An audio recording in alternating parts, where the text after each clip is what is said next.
This is the Aftermarket Radio Network. Well, hi, everyone, and welcome to another episode of the Auto Repair Marketing Podcast. I'm your host, Brian Walker, and today my guest is Stan Stokes, and I'm going to introduce him to y'all in a minute, but first, let's take a second to thank our sponsors. This episode is sponsored by ShopBoss. You know, other shop management software makes you work, but ShopBoss works for you. Are you ready to convert clients to members? AppFueled specializes in creating custom apps tailored specifically for professional auto repair businesses. Visit appfueled.com to get started today. Keep your shop top of mind on the mobile device they love. Well, hey, Stan, how are you? Hey, Brian. Good to see you again, man. Yeah, I'm really excited to have you on here today.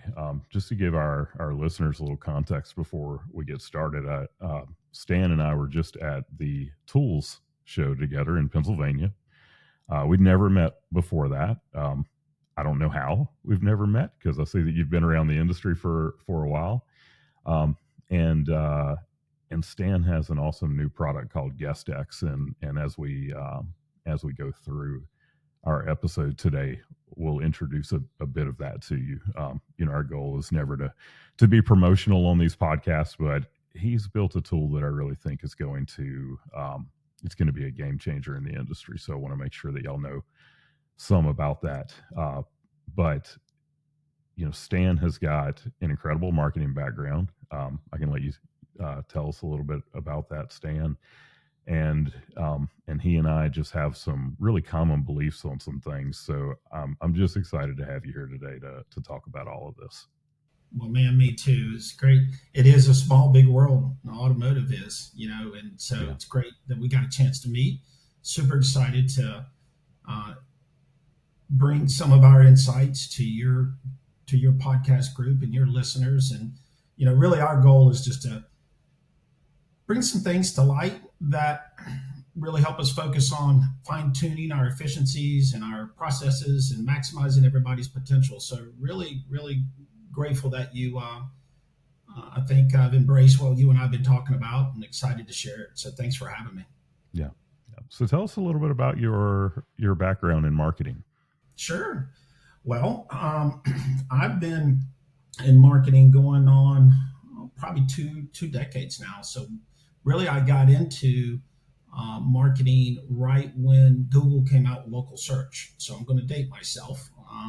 And that was somewhere around 2005, 2006. And if you remember prior to that, marketing advertising was very simple for a small business owner. It was print, radio, and TV, and word of mouth, and getting out, kissing babies and shaking hands. And when Google came along, this search thing happened. People needed a website. And this AdWords things popped up and just flipped everybody upside down.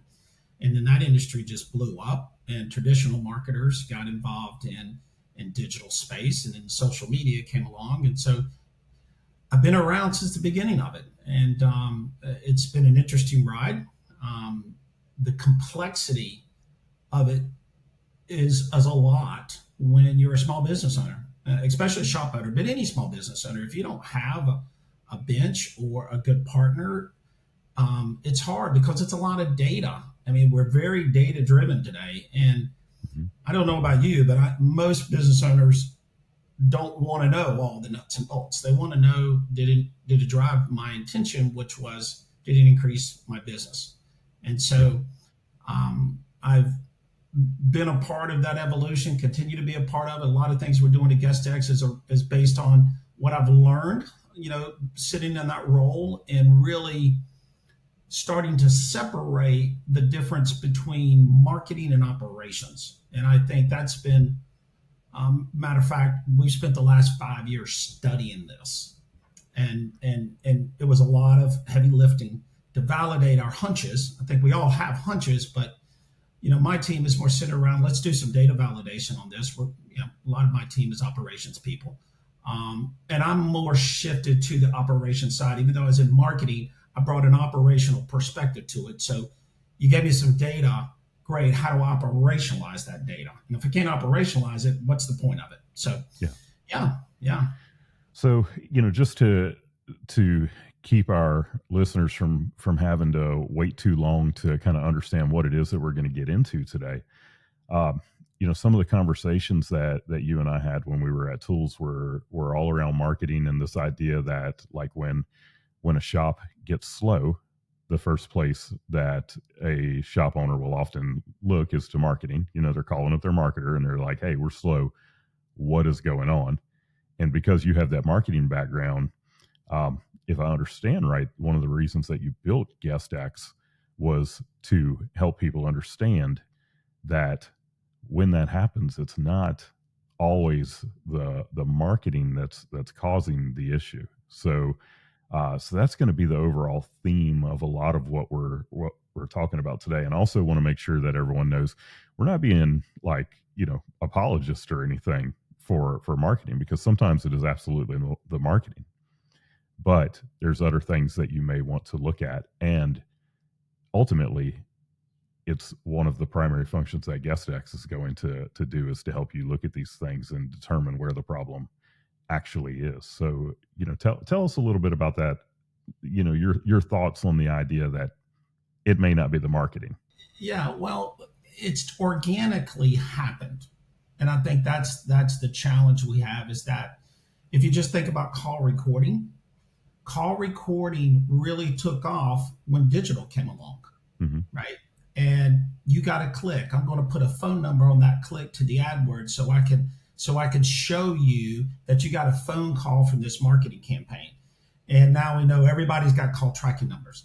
And so I think just organically, we think of when business is down, I need to call my marketing guy because that's where all my phone calls are. And, marketing then says, well, we did drove you some leads and let's listen to some calls. And so through that evolution, I think we organically have just thought that when business is down, who can answer that question the most for me?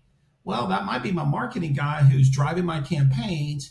And oh, by the way, he records my calls for me too. So I call up, hey, Brian, business is down. What's going on with our traffic? What are customers doing? Why is nobody doing this? All the questions. And so Mm-hmm. after years and years and years of trying to answer that question for people, I quickly started to realize that that's not marketing's job.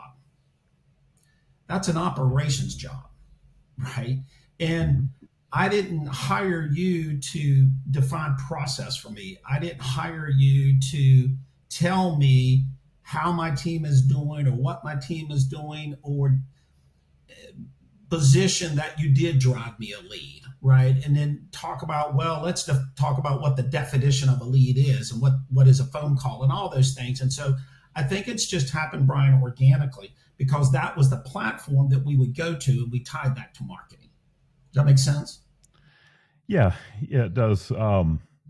Now, when that's happening, we're talking about business is down. Sometime, I mean, there are absolutely times in throughout the year, or they can be impacted by so many different things. But there are times when the phone rings less than than other times. There's no getting around that. And there are times when marketing is not performing the way that marketing needs to perform. But especially in those times, that's when you have to make sure that the people on your team are doing everything that they're supposed to be doing the right way. And just to give people a little sneak peek, this is kind of where GuestX comes in. One of the things that you said to me when we were at Tools, and I could tell that you were really passionate about this too, was you were like, it's marketing's job to get the lead. It's the service advisor's job to turn that lead into a customer. And that's where, or that is one of the functions that GuestX is helping you to understand what's happening. So let's talk about that a little bit. Sure. So, when we started really studying this, not from the eyes of marketing, but really studying it from an operations perspective, is that one, there were a couple of terms in the industry that we wanted to bring to light. And one of those terms was lead to customer conversion rate. I've heard it for years, right, Brian? Everybody hears that. And I really wanted to define that, because what I found in working with all of the CRM platforms and the marketing platforms is that they were labeled as leads, because technically I'm marketing for you, so I've got to give a label to something that I did for you. So I'm going to label it as a lead. Well, if I called today, if I clicked on your website and I called, how do you know that I'm not a current customer? How do you know that I'm not post service? How do you know that I'm not a work in progress? Not every phone call is an opportunity to do a new service work. And so that was the first thing we wanted to do. Is we said, okay, let's redefine this word. Why don't we say it's a phone call? And then let's take that phone call and put it into some type of classification to where we can separate some things. Because again, if I'm trying to look at my return on investment, I want to take actual number of leads, define what a lead is. There's an opportunity to schedule an appointment with someone and get them in and service their vehicle. That's a lead. What's not a lead is someone looking for something you don't provide, someone that's already got their vehicle there, someone that had their car serviced last week. So one is to separate those. And then number two, we used the word lead to customer. The customer piece was we were matching up that phone number in the POS system. And so we got this industry average out there, somewhere between 10 and 30% lead to customer conversion rate, which was astonishing to me, because I was sitting here going, how is it that we know that consumers are in market when they have an automotive repair need? Number one. Number two, there's no such thing as a shopper. We just use that as an excuse. And I'll define what a shopper is. That is someone that never had an intent to make a purchase. That's my definition of a shopper, right? And we've done some studies to say, if you were to call back all the people you thought were shopping because they were asking for a price, I'm willing to bet that they got their vehicle serviced within 72 hours. Statistically, they do, right? Yep. Nobody gets up in the morning and say, I think I'm going to need brakes 6 months from now. So why do I call around and shop around, as we call them, shop around for it? So starting to get this insight, we said, well, first of all, there's some different numbers we need to be looking at. And really, I'm going to start out looking at what I call a booked appointment rate. Because if to go from a phone call or an inquiry to revenue requires 2 or 3 steps. It's not from here to here. It's first, can I schedule an appointment for you? Do you show up? Do you approve the work? Now I can close out a work order, and I do the work and I close out the work order. So we really wanted to look at, from an operations perspective, let's dig into each of those components separately and understand what those conversions are from one to another. Then we can start looking at validating process. Does that make sense? And so that's where this really shifts from marketing to operations. I listened to a call. It was somebody in need of services. Now, I can sit here and make an excuse all I want to and say, oh, they're price shopping. Well, let's talk about consumer behavior, because we studied that too. There's 2 types of service needs. There's only 2 types. It's either planned or unplanned events. That's it, right? My engine light's on, unplanned. I'm having a reminder about my oil change, my factory recommended service is coming up. I can plan for that. My tires are getting to that threshold. I can plan for that. But if my engine's knocking, unplanned. My car won't start, unplanned. So that's it. They're either planned or unplanned. The characteristics of that call are very different. One has a high level of anxiety and one probably doesn't, right? And so we started studying all these things and studying consumer behavior and then listening and analyzing the calls. But again, what we're really shifting to is I'm now not focused on marketing. I'm focused on how this conversation took place. Where did it go left? Where did it go right? What was the outcome? And is it the expected outcome I have as an operator? I want more cars in my bay, period. And do I really understand what it takes that to happen? Do I have the tools? Do I have the insight? A lot of it's not, the insight's not there, period. You got to go into the marketing platform and listen to your calls, right? And then we walk into those calls going, well, some type of compliance we're looking for. right? Did you do a greeting? Did you do discovery? Did you go through the appointment process? Did you close? And so we spend 2 or 3 hours, right, going through that and what I call spot checking the call. Well, I really can't get an accurate reading of anything if I'm spot checking calls. I really need to look at all of my phone calls to get some level of measurement, because ultimately what we're going to come back to, Brian, is that good? And can it get better? And if that's good or can it get better, the question then comes down to how long is that going to take and how much is that going to cost me? So Yeah. all of these things, Brian, are all, I know that was a mouthful, but really if you look at this cycle, it's really looking at this from the lens of operation and the processes and the training and all the things that we're going out and trying to do in the industry. There's just not nothing that can help us quantify that very easily. Yeah, there's a lot that you said there that as a marketer, I love hearing being said, because it lines up with some of our largest frustrations as marketers. And one of the things that you were essentially saying there is that there's really no such thing as a price shopper, Right. because that is one of the things that we will hear from clients a lot is, oh well, these calls from these Google ads are just a bunch of price shoppers.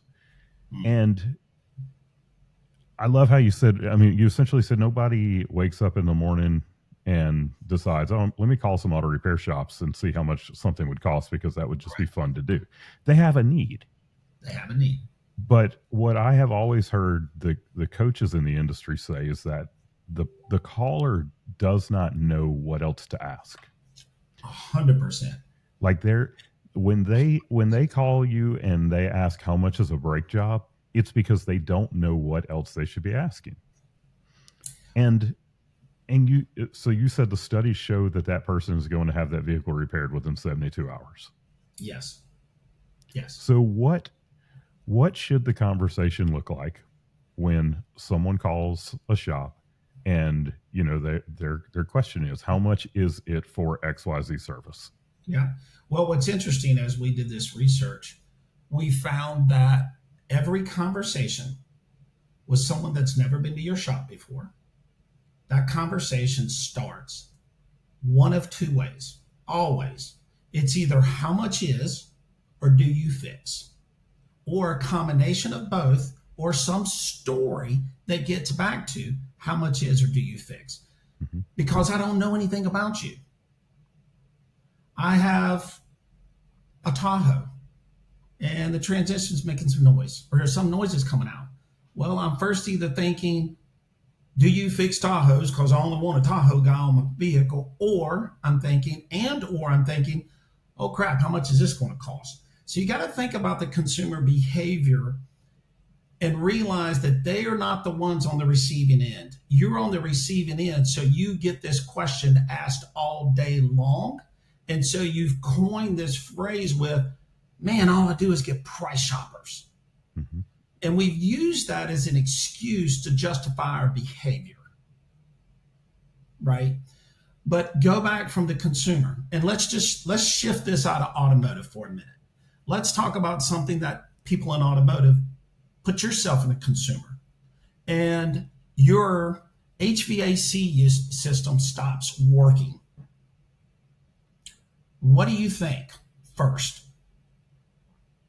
What's your immediate reaction? This is going to be expensive. This is going to be expensive. Actually, in Louisiana, the first thing I'm thinking is, this is about to be hot, and I need to find someone who can get out here today and fix this. So how fast, right? Yes. So that would be a combination of how much is do you fix, and if you answer that question, then we're going to move to how quickly. But depending upon the sense of urgency, right? If I'm broke down on the side of the road, I don't care how much. Yeah. I want to know how fast, right? But I'm probably still going to coin the conversation around, do you fix this? Do you do towing? Do you guys work on this? Can you help me? Followed by how quickly, right? So yeah. if you just take yourself and think about a consumer behavior, is want answers to my immediate need. And my immediate need is, can you, how quick, and how much? And that's all I know. That's all I know. And so I'm not a price shopper. It's just all, and you've said it. The coaches in this industry have tried to train us. The hard part is navigating that conversation. Yeah. And the hard part is measuring your team's ability to do that, because you got to be able to measure something first before you can improve upon it. So when it comes to the service advisors, and this is not an episode to pick on service advisors, but they are the ones who are going to be picking up the phone in most cases and need to convert that person from a lead into a customer. What are the most common patterns that you're seeing? Because I mean, y'all are listening to these phone calls, and you've built a tool that is analyzing how good of a job that person who answers the phone is doing. So what are the most common patterns that you are seeing that are causing shops to lose those opportunities that are hitting their phones every day? One is the first thing I just talked to you, justifying our behavior, right? Number two is I don't think we really have a handle on what this number is, because there's nothing out there that tells you that, right? We got lead to customer conversion rate. We don't have booked appointment rate. We don't have the accuracy to say of your 100 calls that came in. And that's obviously what we've been able to figure out how to do pretty effectively. What this ultimately leads to, Brian, is that I believe any business owner and providers of data, you're a provider of data, GuestX is a provider of data. When I give you some data, you're then going to ask, is that good? Yes. Is that a good number? Hey, Brian, is that a good click-through rate? Is that a good return on our investment? How do I compare to the other shops? Very common questions, right? Let me rephrase this, the question, because it was something I'm looking for. Like you have this tool that's analyzing how good the service advisors are doing. What are the mistakes that they are making that is causing the shop to lose the opportunities? Gotcha. Okay. So there's two things that we're looking at. One is we want to look at the outcome of something, right? Did you do this? Then I want to measure your effort at doing that. And let's call that effort compliance. Okay. I got a process at a shop. Brian, I asked you to do a greeting, do a discovery, do this. So once we kind of figure out what that compliance measure is, then we can drill in and see what things are getting missed. And some of the most common ones that are missed is, and it depends upon a lot about the service advisor, right? We always say right person in the right seat. It takes a unique skill set to deal with those kind of calls. How much is? Well, what has been the most common answer that we've come up with? I don't know until I look at your car. Well, what's that led into? That's led into the diagnostic conversation, which really even blows the phone call up more. Yeah. So it's the skill set to be able to navigate around that piece and address ultimately what this is going to come down to, right? Trust and time. That's really what it's going to come down to. And so where we find things happen is that we struggle to ask questions versus answering questions. How much is? That's this price. Okay, thanks, bye. So we are taught at an early age, when someone asks you a question, you answer. It's human nature. It's inherent, right? Your mom always said, hey, when somebody's talking to you, you need to answer them. So it's inherent that we do that. So we're trying, you got to retool yourself. How much is that? Well, there's two ways to go about it. One, if I go the wrong way, I'm going to piss you off because I didn't answer your question, and you're going to hang up. Or two, I'm going to figure out a way to navigate this to get control of the conversation and help me understand how I can ultimately answer your question. Your question is how much? Well, I'm probably going to navigate. The struggle is the navigation of that component in the conversation. And we have to have some learned behavior or be taught. And I see a lot of trainers doing a really good job of how to navigate that conversation. Well, let's break that down into two pieces. We have menu items and non-menu items. Non-menu items, there needs to be some discovery on what's going on with your vehicle. How much is a tune-up? that is a non-menu item, and I have no idea. But instead of getting into I have no idea, let me charge you $179 to do a diagnostic, which even gets further confusing. Would you agree? Oh yeah. Yeah, and that is where so many shops are losing people, is on their diagnostic fee. And I understand the desire to be transparent about that from the beginning, because you'd rather have that conversation on the phone when they are handing you their keys and they're like, well, why didn't you tell me that before? But it's a tough one to navigate. But we've done that to ourselves. Let's be clear. This is not behavior of the consumer. We've taught the consumer how to ask that question, because we brought that to the industry. That's internal terminology. Consumer, do you even know what a diagnostic is as a consumer? I don't. As a consumer, right? What does diagnostic mean? Well, as a consumer, that's where you hook the machine up to it, and the machine tells you what's wrong with the car, right? Yeah, and you want to charge me $100, and we just go down this rabbit hole. Versus turn around saying, well, Brian, let me ask you a question, bud. What led you to feel like this is going? Well, tell me what's going on with your car, first of all, and depending upon the situation, a non-menu item, I want to address the concerns. Well, lots of ways to take that. Hey, how much is a tune-up? Well, while I'm taking a look at that, let me ask you, is your car drivable right now? I'm going to address the inconvenience that we're getting ready to attack. Are you safe? Are you okay? Yeah, man, I'm good. So while you're getting this repaired, are you going to need a secondary vehicle or loaner? We have a loaner, whatever it is that I'm going to accommodate things you don't know to ask me about, right? Yeah.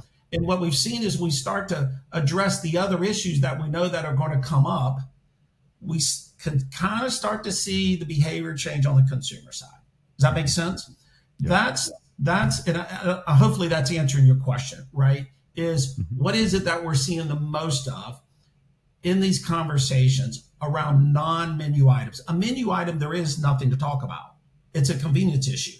Hey, I need an oil change. How much is that? Menu item, competitively priced. Now it's going to come down to convenience and how quick I can get you in, right? I need but even in those cases, it feels, we see very often that they're not doing things like asking for the appointment. How much is the oil change? And they'll sometimes give the price and then never ask. Correct. Yeah. There's an old saying, answer with a question keeps you in control of the conversation. Yeah. But that's a skill set, Brian, right? That ultimately comes down to my skill set, right? Do I know that? Have I been taught that? Has somebody trained me on that? Well, that opens up all into training, and we have some great trainers in this industry. I mean, we're loaded with great trainers. And so this circle has started now, right? Now that I've got the awareness, I'm looking at this. Obviously, we want to bring the efficiency of looking at that information very quickly, what we're doing. But ultimately, that's what I see based on the data we've studied, right? That's what's going on these conversations. Yep. It's our inability to take control of the conversation. And the easiest way to do that is to answer a question with a question. How much is? That is this. Okay, thanks, bye. I didn't take any control. I just answered your questions. And you probably see these all the time. They're most common, right? Every day. All the time. So what are the traits of those top performing service advisors? Great. So great question. Because one of the things we started doing when we started this process is that we knew, especially from an operations perspective, that ultimately it's going to get down to, do I have the right person in the right seat doing this? And we do a lot of conversations around this, right? And it's a great question. Everybody in the industry asks it, right? But nobody has a tool to determine that. There lies the problem, right? So we started doing some research, and we started looking at how can I predict someone's potential, not personality, but potential. And what does that mean? So let's just take a very basic one. It would be great if I could determine your comfort with conflict. Now, why do I say that's a big one?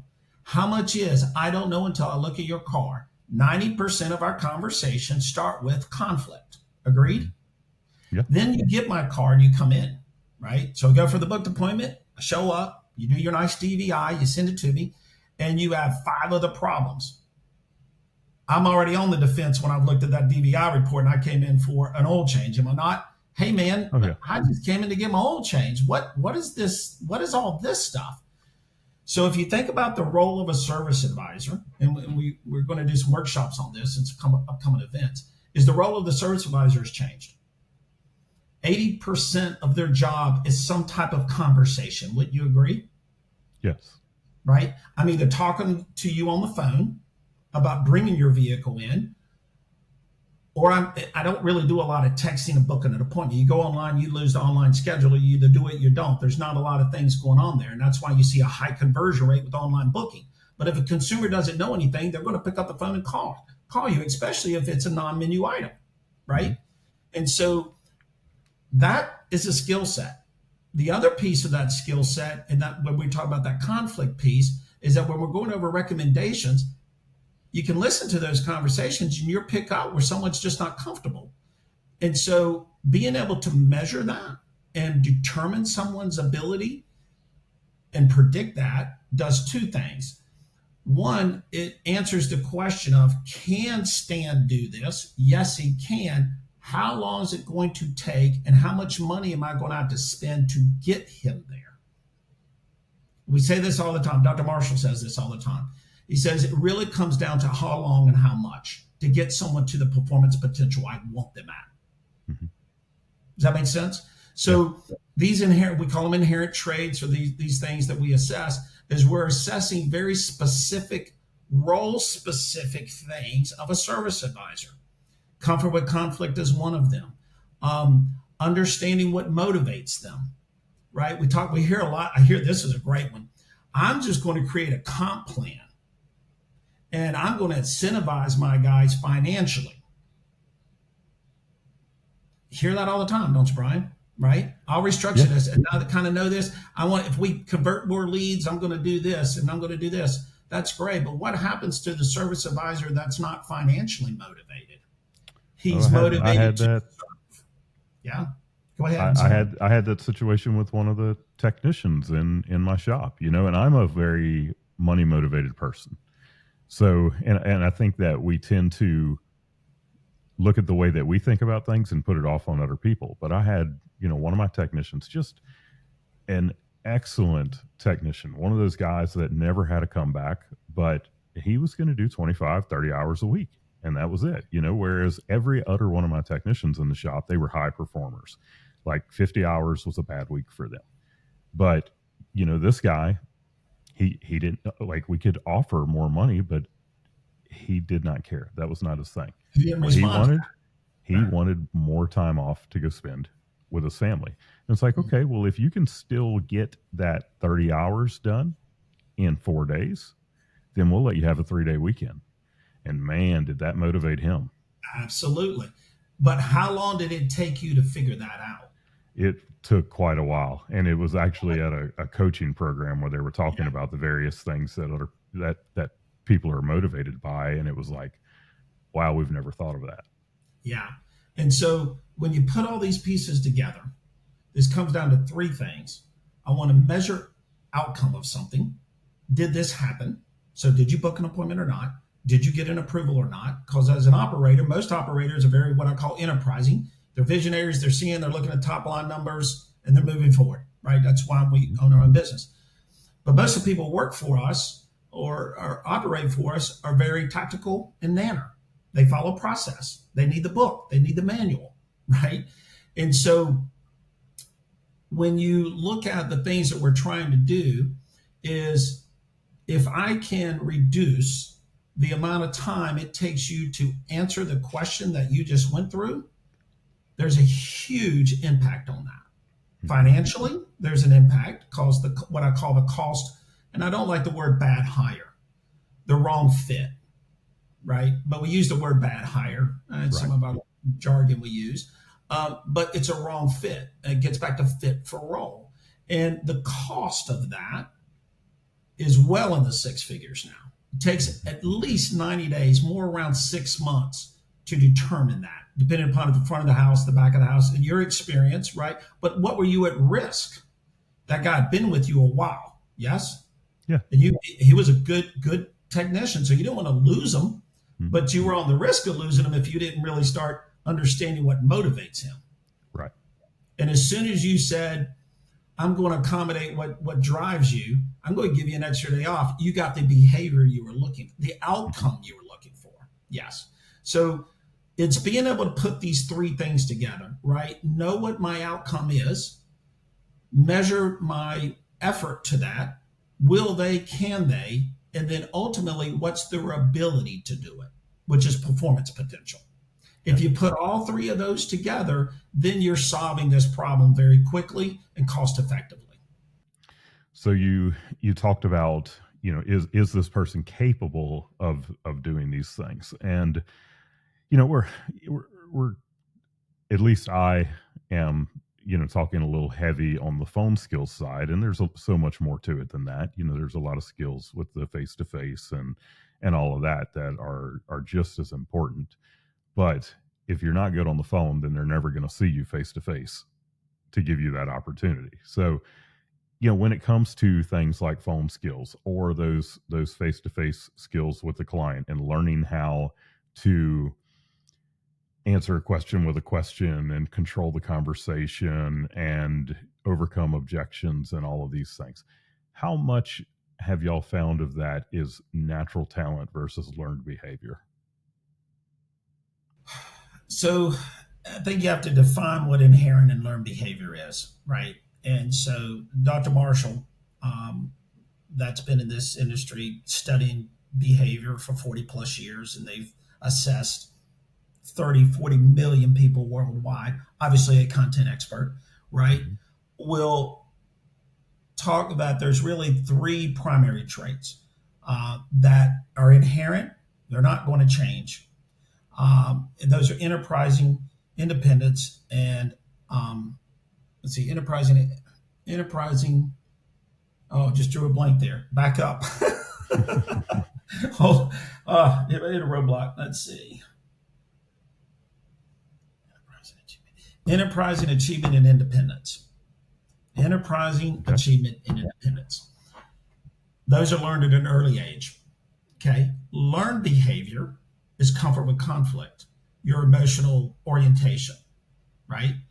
Then the third one is attitudes and beliefs. What are attitudes and belief? Your listening style. Okay. You either listen to understand or you listen to respond. Lifestyle events, right? So the two bottom of those, right? Your learned behaviors and your attitudes and beliefs. One, you can learn things. So can I teach someone to be comfortable with conflict? Sure you can. It's a learned behavior. Mhm. Can I teach you to do things that you just kind of fly off the handle on some things? You don't catch yourself quick enough to kind of some of that emotional behavior. Can you be taught that? Sure you can. But the top three, those are the hard ones, right? Are you proactive or not? Do you take initiative or don't you? The motivators are always your motivators. Now, there's some lifestyle events that might change those, but what we've been able to do is drill into the specific ones that you want to look at to the role. That's the key here, guys. You can go out and do the DISC assessment, but the DISC assessment does not measure performance potential. It just tells you what personality you are. Mm-hmm. Personality has nothing to do with the performance potential. Does that make sense, Brian? Mm-hmm.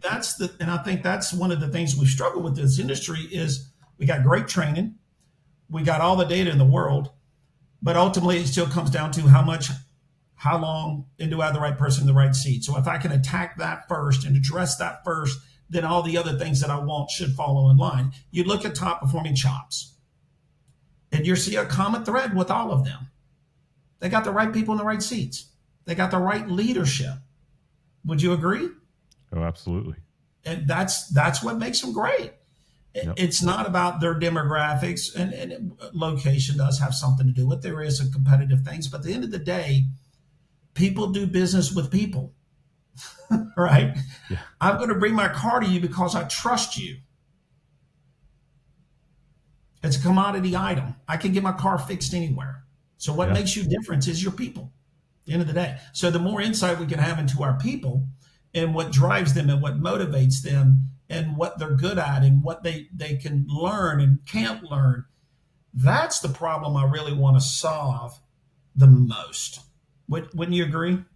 Yeah, I do. And I'm gonna go on just a very short rabbit trail here. When you talk about having the right person in the right seat, it is impossible to get the right person in the right seat when that seat is currently occupied by the wrong person. And Kim and Chris Cotton just recorded an episode that will go live on Chris's podcast, the Weekly Blitz with Chris Cotton, and I'll make sure we get a link to that in the show notes about when you have that wrong person in your business, how important it is to take action on that and to get them out of your business. And we've met so many people, in this industry and outside of our industry. I'm watching it happen in my own church right now, and it's even more sensitive in the church because they have to be these loving people and all that. But when you have the wrong person in the wrong seat, you have to be willing to let that person go so that you can fill it with the right seat. And that's one of the things that I see about top performing shops. Like truly, I'm not talking about just a good shop. I'm talking about the best of the best. The top shops is that when they have the wrong person, they don't waste a bunch of time and let that person continue to occupy that seat. And they don't go with all of the excuses of, well, it's so hard to find technicians right now, or hiring a good service advisor is really hard to do, or all that. They take action on that to get the right person in the right seat. And it is the most important thing that you can do in your business, is to make sure that every seat is occupied by the right person. And the other thing, it's not only finding the top performer, but also knowing what the requirements are of that top performer, right? Yep. I could be really good at sales, but are you providing me the environment that I need? Are you providing me the coaching, the management I need? I'll give you a great example, right? You have an operations guy. Most operations guys are very process driven, right? They've got the manual, they got the bag, right? The tool bag, as I call it, right? But if the person that they're training, if they don't understand the person they're training doesn't need all 12 pages, they need the cliff notes, and they will execute accordingly. Mm-hmm. Those are some of the things that we some of the challenges we see when we bring a trainer in or we're training someone, whether it's external or internally, is how do I coach this type of top performer or whatever they are, right? If I know who you are, I know how you operate, I know your inherent traits. How do I match you with the right compatibility, right? Whether that's from owner to manager, manager to service advisor, outside coach, because we see it a lot, right? The culture has a lot to do with it. I can have a room full of top performers, but they're not being managed properly. Yeah. Yeah. And top performers do not want to be micromanaged. Generally speaking, they don't, right? Yeah. But I've seen top performers that they do want that guidance. So it gets down to what we call coaching suggestions or coaching approach. And we can actually predict that now. Scientifically, so can predict that. Yeah. Let's get into that part, because we're talking about, all this idea of having the right person in the right seat, and, all of these, learned behaviors versus inherent behaviors and all of that. How does GuestX help a shop owner to understand if they have the right person in the right seat? Yeah. So the first thing we do is, one, we bring the numbers to the table. Let's first see what's going on, right? Let's just talk very simple with, and I ask all the time, what do you think your booked appointment rate is? What do you mean booked appointment rate? Okay, what do you think your lead to customer conversion rate is? Oh, I know that number is 30%. Okay, let's unpack that. Let's talk about how many of your calls are really leads and how many of those calls are you're booking an appointment with. So the first step is let's look at the numbers. So our first goal with GuestX is to get that number. That's first step. What's your book appointment rate, right? The next number I want to look at is what's your arrival rate. Okay, great. Now that I know those numbers, the next thing I want to measure is how well, one, when I ask you, Brian, do you have some type of process? Do you have a script? Do you have an expectation of your team? And how do you know they're following it? And how do you know what you gave them is the right process to get the expected outcome? And let's just use booked appointment rate for an example. Okay. I ask anybody, what do they think their booked appointment rate is? They go, I'm 90%. Okay. Have you validated that? What do you mean validated? Yeah, we listened to a few calls. No, you haven't validated it then. You did a hand selection pick and you picked through some calls. You don't have all of his phone calls, so you really don't know his number. So our first objective is to get that number and then talk about that number. That number then leads to, is it good or bad? Well, if you got an 80% booked appointment rate and you got a really high approval rate, you're solid, right? But let's say as you, in your 50, 60, yeah, go ahead. As you talk to people, because you keep using the term, what do you think? What do you think your close rate is? What do you think your booked appointment rate is? As you are talking to people and you actually, like, your tool has the actual data, but how many of the owners that you talk to are way overconfident before they have the actual data in what their numbers are going to be? You ask an owner versus a service advisor, you get two different answers. Mm-hmm. The owner is dependent upon how much of a pulse he's got on the business, right? How much he really looks at, how much data he really looks at. If it's hands off, they have no clue. But if it's an operator, a good operator kind of knows his numbers, looking at things, looks at dashboards and things of that nature, they got a general. They're pretty close. You ask a service advisor, right? Their definition of a lead is different. Well, that was a price shopper. That wasn't a lead. So again, you got to quantify things. But if you just ask them off the cuff, man, I'm 90%. the average we see is between 50 and 60%.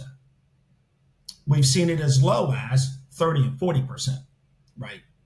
So again, once you get that number, Brian, then you can look at some type of measurement of the effort. So I got your booked appointment rate. Now I'm going to look at the effort. What was the effort being applied to produce a higher output?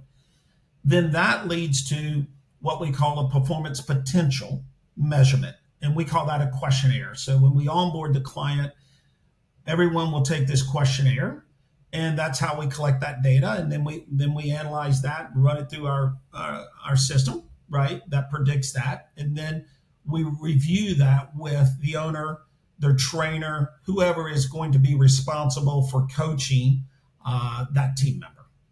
And then they use that information to then formulate their strategy. And sometimes it can come out to, and I like to say red, green, or yellow. Are you a green, are you a yellow, or are you a red?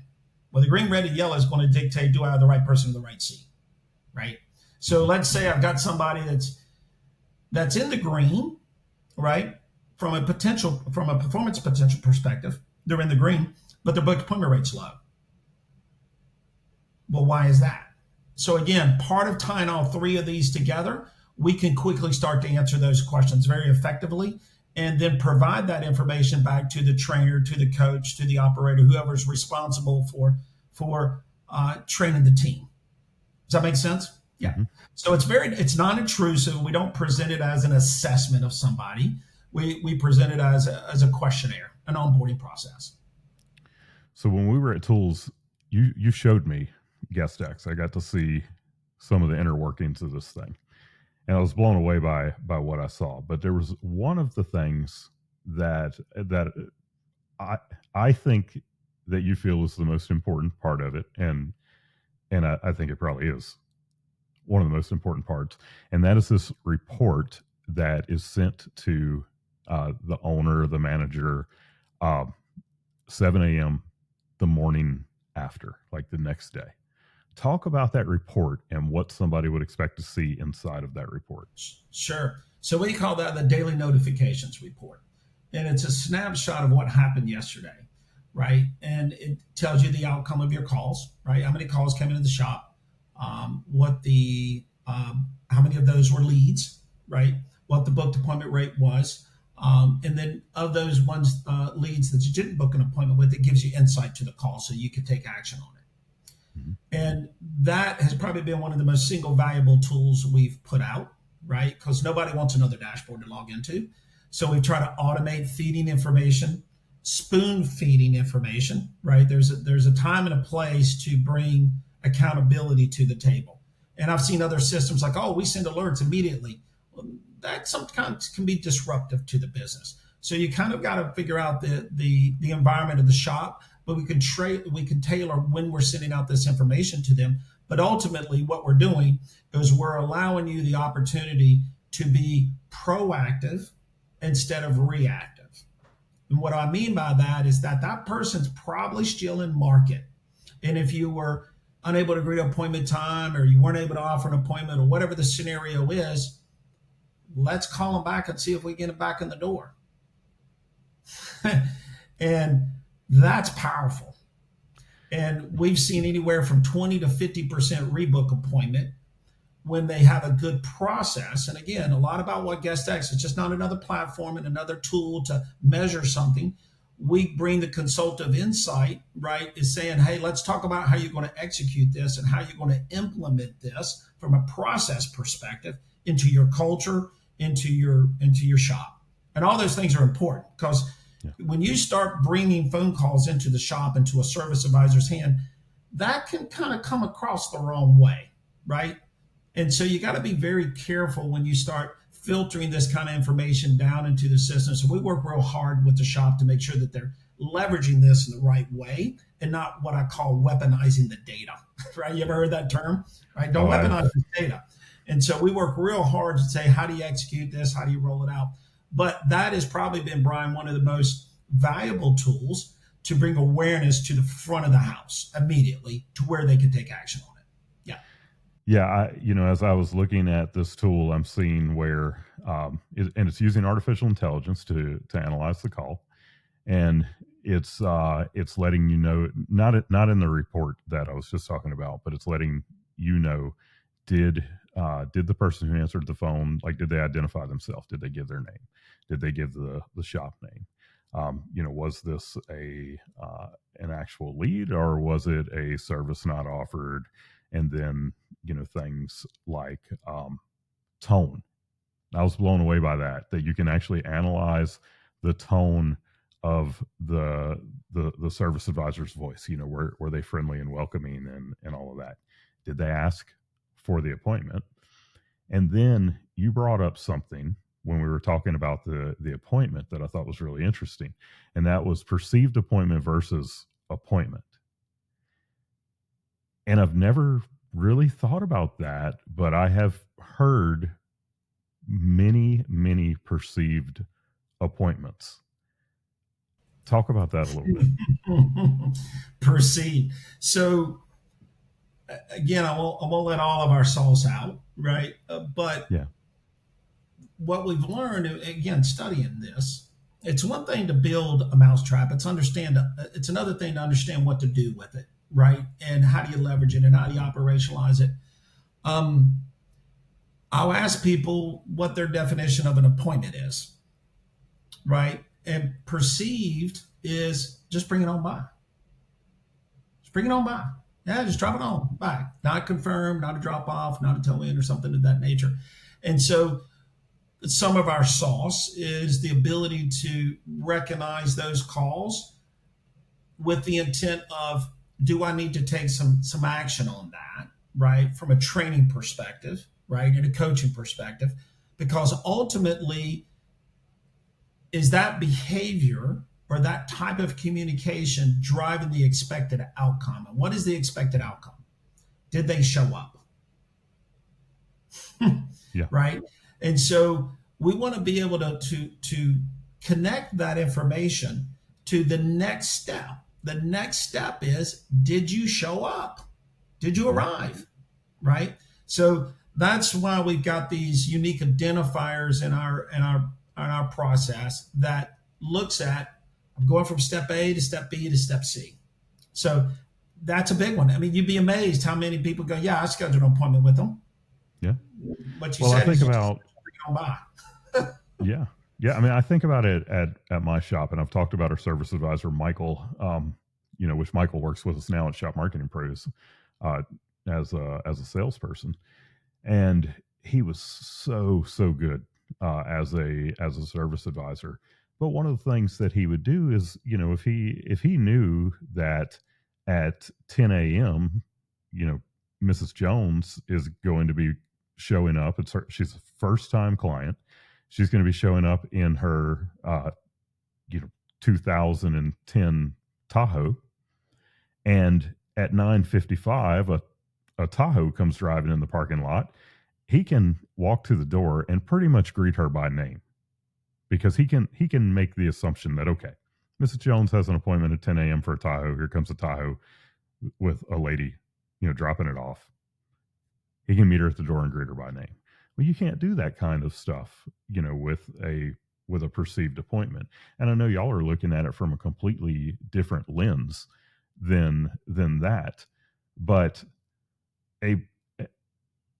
I never really thought about it until you said it, but just how many times perceived appointments are offered to me for whatever service that might be. And it was just like I had a weed eater that I needed to bring in to get it taken, get some work done on it. And it was the same thing. I called up the local company and, asked them about bringing it in. They're like, yeah, just drop it on by.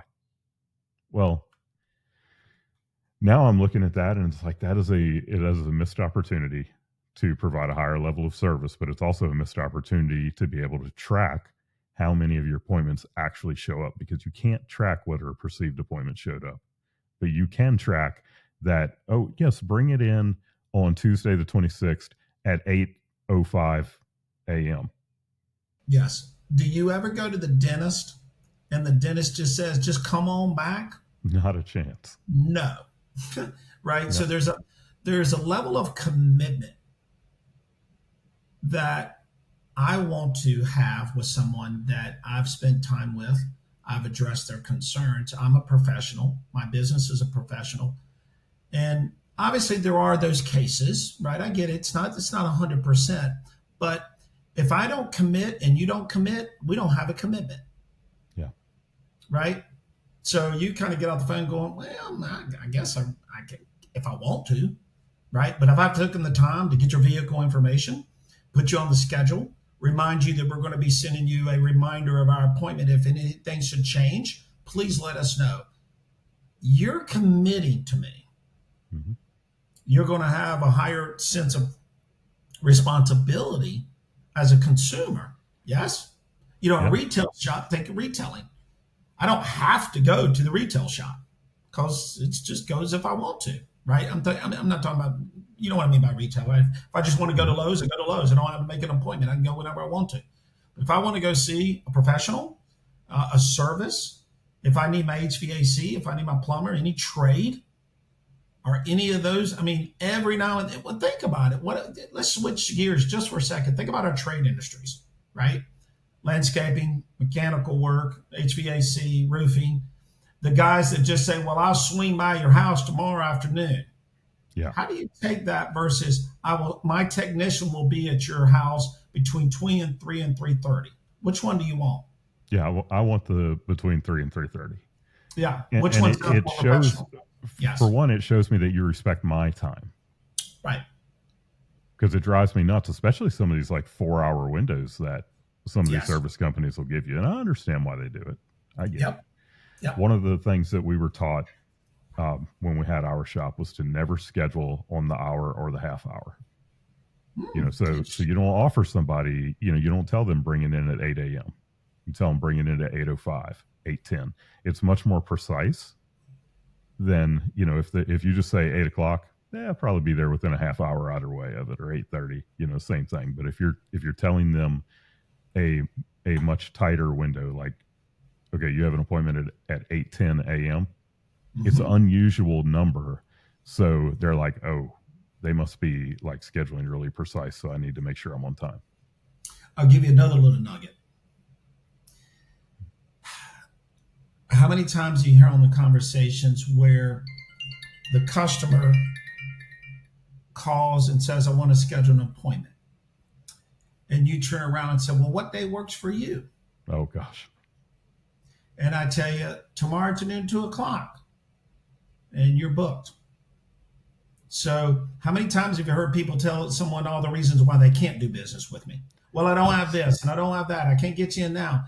Well, one of the ways to get around that is taking ownership of the call and leading the call, right? So, I know there's a sense of urgency, your car's not running, whatever. Instead of saying, well, let's schedule an appointment for you and leave it open ended, I'm getting ready to blow off my foot if I cannot accommodate the next words out of the caller's mouth, Hmm. versus leading with, I can get you in at 2:15 this afternoon. Does that work for you? My next available time slot keeps me in control of the conversation. I know a lot of great trainers talk about this, right? Yep. These get back to those things I was talking about. These are skill sets. You either have them or you don't, or you're going to have to learn them. The question comes down to how much and how long is going to have to be invested to get you there. Yeah. Yeah. Great, great, great. I mean, these are all what I call nuggets, man. That Yep. you listen to a call and you can just see the left turn and the right turn. And hindsight's everything, right? When you're in the moment, it's hard unless you've really got a process and you've been trained on that process, and you know how to navigate and you can stay in front of it, right? You're very proactively thinking. And one of the big things we measure is someone's listening style. Now, why is that important? If you take a service, if I take a shop, we hear the same problems 100,000 times, but to the caller, this is unique to them, Hmm. right? So if you're listening to me to respond instead of listening to understand, you're never going to catch the nuggets that I'm getting ready to give you on the phone, because you're like, oh, I know where this is going, blah, blah, blah, blah, blah, blah. So Yeah. these are the little things that are really big things. These are the things that move you from a 50, 60% approval rate to an 80% approval rate. This is what separates, the good to great, right? And one, I got to kind of go from here to here, but I think the hardest move is going from good to great, right? And we talk about the top performing shops and all, those are the great shops. That move from good to great was probably hard, Yeah. right? Yeah. Yeah. It's like losing the last 10 pounds. It's like losing the last 10 pounds. Great analogy. Yep. Yeah, great. So, I think that we've brought a lot of value to the listeners today. Is there anything that we should have talked about that we didn't? It's a mouthful, guys. I know it's a lot to think about. All I would encourage you to rock away with is three things, right? Can they and will they, and how much and how long to get them there, right? Mm-hmm. Regardless, yes, I don't want to do an info commercial here, but yes, we have a tool that can give you that information. Okay. But ultimately, it's about measuring output, effort, and performance potential. Those are the three keys to this, right? And so, if I was to, I think we hit on all of those. Brian is kind of, Gabe Spoonfield, it's a lot to think about, but just think, I encourage people think about this conversation in those terms: output, effort, and ability. Well, thank you. If someone wants to take a look at GuestX, what is the best way for them to do that? So they can go to our website. That's guestx.co, not .com. Or they can shoot an email over to me. That's Stan, Stan, at guestx.co. And that would be the easiest way. They can set up a little time for a consultation and walk through. And our approach is really, let's understand what problems you're trying to solve first. And we have a conversation about that. So yeah, that's it. I'd love to help anybody we can. Yeah, and look, y'all, seriously, this is something that you should go take a look at. Even if you think that your service advisors are the best of the best, this is something that you seriously should go take a look at, because it will give you insights to things that you would have never been able to see before. And you know that I don't do this on this podcast, very often at all. But this is something that when I saw it, I immediately believed in it. So go check out that tool. Stan, thank you again for being with us today, and for the knowledge that you have brought to our listeners. For those of you who are listening, remember, we are just one of a handful of podcasts on the Aftermarket Radio Network. You can find the others at aftermarketradionetwork.com. I hope that you'll listen in again next week. And until then, go fill those bays.